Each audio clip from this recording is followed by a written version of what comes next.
Hello everybody, welcome back to my channel Trading Secrets. This channel is for entertainment purposes only. For those of you who do not know, my name is Ali. I have over 20 years experience teaching accounting, economics, business and law through this channel. I'll be providing some stock analysis and a quick update on the $1 Million Challenge. So if anybody's not aware of this, this is a genuine investment of $1,000 to a return of $1 million over a period of 3 years using a strategy called compound return investing. So the objective is try to get 201 trades, each with an average return of 3.5%. It's not 201 consecutive trades. We do take into account losses.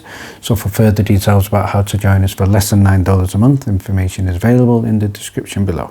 In today's video, I'm going to be sharing with you an explosive interview from a former SEC insider with regard to the blue sheet data. And we're also going to be doing important stock updates for ticker symbol ABML and also CGC. So before we get started, let's have a look at what's happening in the market. So first headline from Bloomberg, tech giants power stock gains as Tesla jumps 10%. So we're going to have a look at Tesla shortly, but Morgan Stanley sees Dow Jones lifting Tesla value up $500 billion. And the dollar holds hot streak as China and Japan step up defenses. So if we have a look at a quick update in terms of afternoon trading, US stocks gained. All three major indices were green. Tesla shares jumped. Disney and Charter also gained.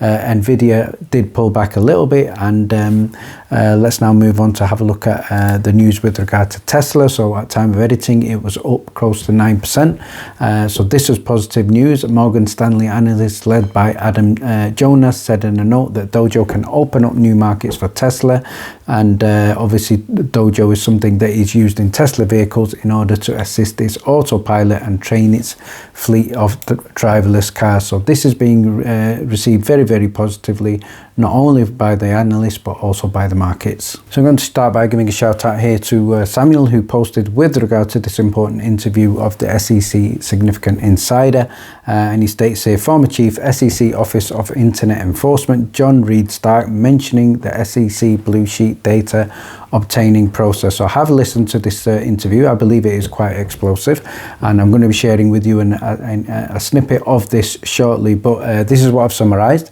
And John Reed Stark states in this Space Call interview, he can call up a friend from FINRA, a very informal thing. Can you, and then he says something along the lines of, can you gather all the data for me? And they say yes.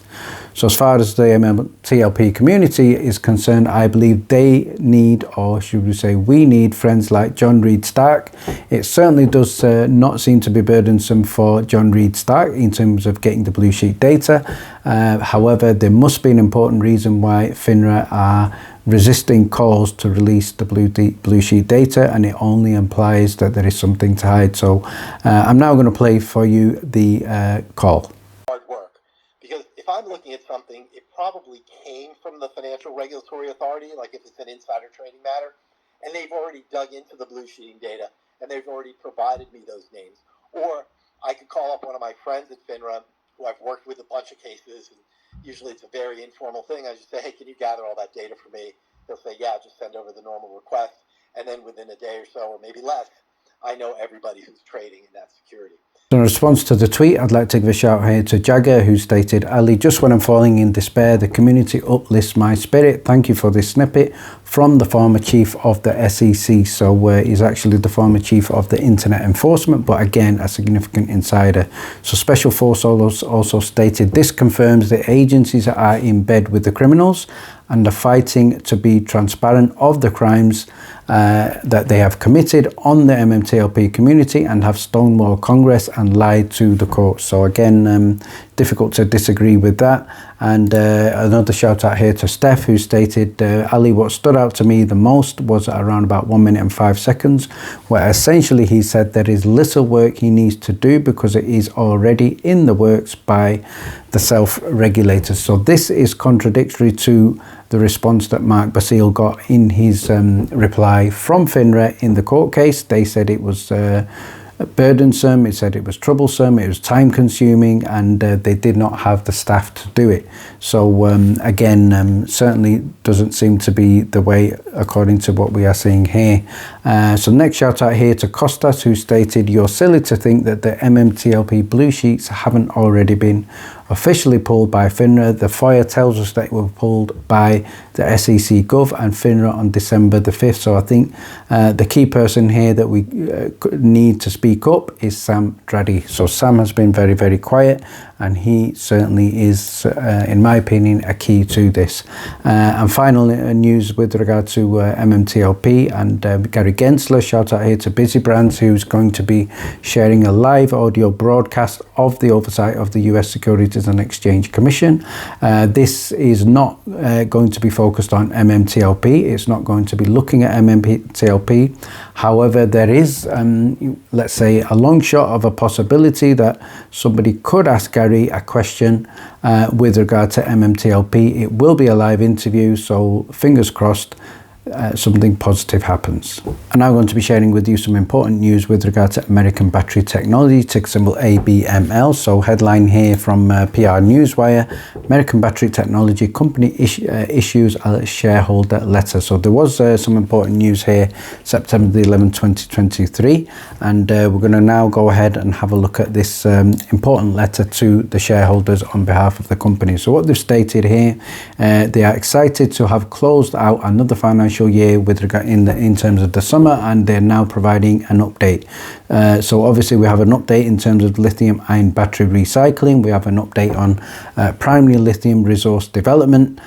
So again, important commercial scale revenue generating operations to be obviously made and developed, and their company are making good progress there as well. So there was also other news, and shout out here to Matty Gambino, and who stated here, ABML and BASF partnership just announced by BASF ABTC. So BASF will be the first company in North America to provide cathode active materials produced with recycled metals on a commercial scale starting in 2024. So absolutely tremendous news for ABML. So let's have a look at this detail of this news. So we can see headline: partnership between BASF and Nanotech Energy will enable production of lithium-ion batteries in North America with locally recycled content and low CO2 footprint.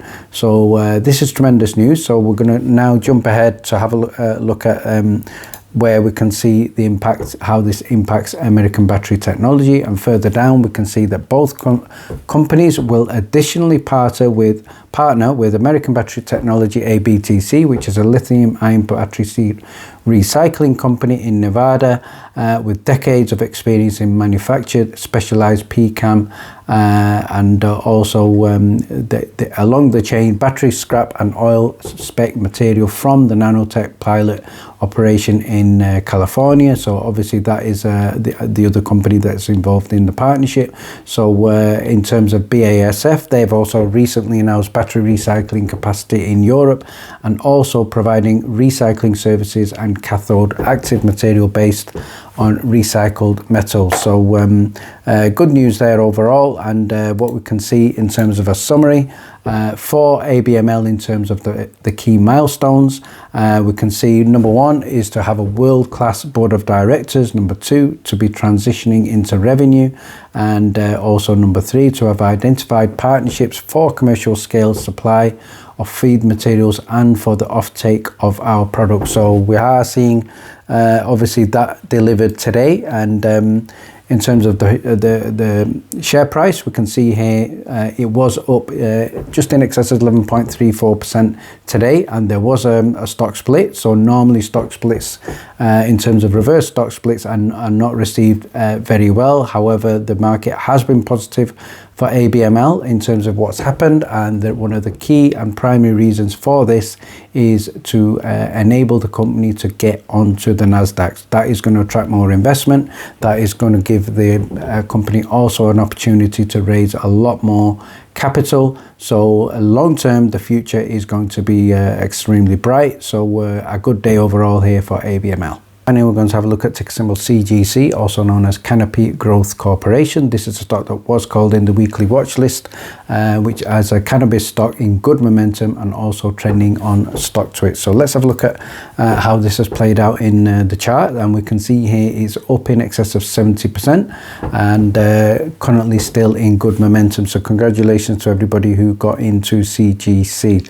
And in terms of news from Benziga with regard to cannabis stocks, we can see following on from a recent letter from the Department of Health and Human Services to the DEA recommending the reclassification of marijuana from a Schedule 1 to Schedule 3 substance. So this is one of the key catalysts driving stocks such as CGC forward. So if you would like to get breaking news and also our weekly watch list, details are in the description below. You can also take part in live trading discussions as well as a challenge.